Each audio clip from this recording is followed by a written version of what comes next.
Also, I want to thank you, Drummers Association of Finland and F Music, which kind of really supported this event hugely, and I really owe them. So that's what I want to start with. And talking about drumming, we're going to talk about today, it's mostly funk and Latin drumming, and probably we can call it fusion drumming. And as any craftsman would do, we'll start with talking about tools. I'll be very short in that, and a couple of tools that we'll be using today will be up-downs, the double strokes, and other little things I want to just start showing. I understand that many of you know it already, and many of you heard about all this Moeller technique and drum corps technique and stuff, so I'll be very short about that. But these are one of the most misplayed rudiments ever, so I want to start with that. So things we're going to be using today are going to be the Moeller strokes, Moeller down strokes, up downs, which we're going to be using for funk play, and all different sorts of ghost strokes, which I'll be talking in a moment.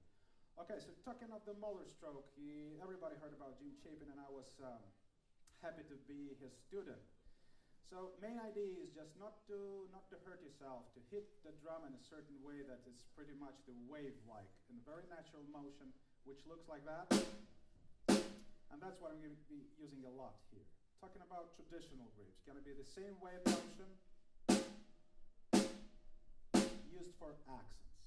That's one thing. The other thing is going to be the velocity stroke, which is mostly found in rudimental drumming. Rudimental drumming is very different because it aims for the center of the drum only. There are no many drums involved. So it means that the stroke used here should be very, very tight, very precise, loud, and looks lots like a karate chop, like that. It's also used a lot in drum set playing, but in situations when we need just power and lots of accent in a row. For instance, when we're playing things like that.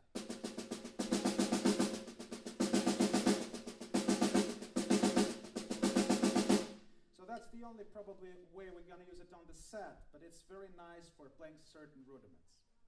So not getting into many details, talking about the double strokes we're going to be using today. They are, what I'm talking about, they're misplayed and technically not very good.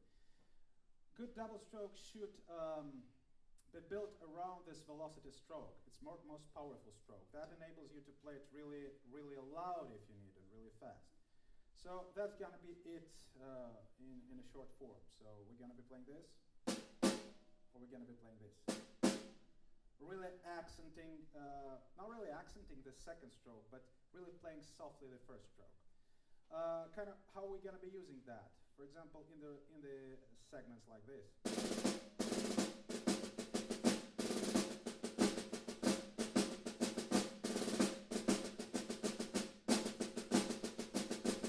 It's kind of old thing that you probably know by Steve Gadd's playing. It's called Crazy Army, and it's look, if we don't really play them well, it's going to sound like this more. That's not the sound we're after today. So the sound we're after is something that we're pulling off the drum. So again, the velocity stroke, the trajectory of velocity stroke, and the double stroke that goes off the drum. Something like that. Okay, the other thing we're going to need today, again, more talking about tools, is the up-down. Everybody knows that is combination of the down and the up strokes, and in a Moeller fashion it's going to look like that. We're talking about the hi-hat mode. And you may ask, what's the difference? I'm playing this, for example, like that, and I'm in no trouble. I like the way it sounds. Well, we're going to check out on the set, but for funk drumming, we wanted this quarter note to be really loud and tight, and the up stroke almost inaudible, or you may say a ghost stroke. And for that purpose, we need this sort of technique. The Moeller downstroke and really soft upstrokes. Gonna look like that.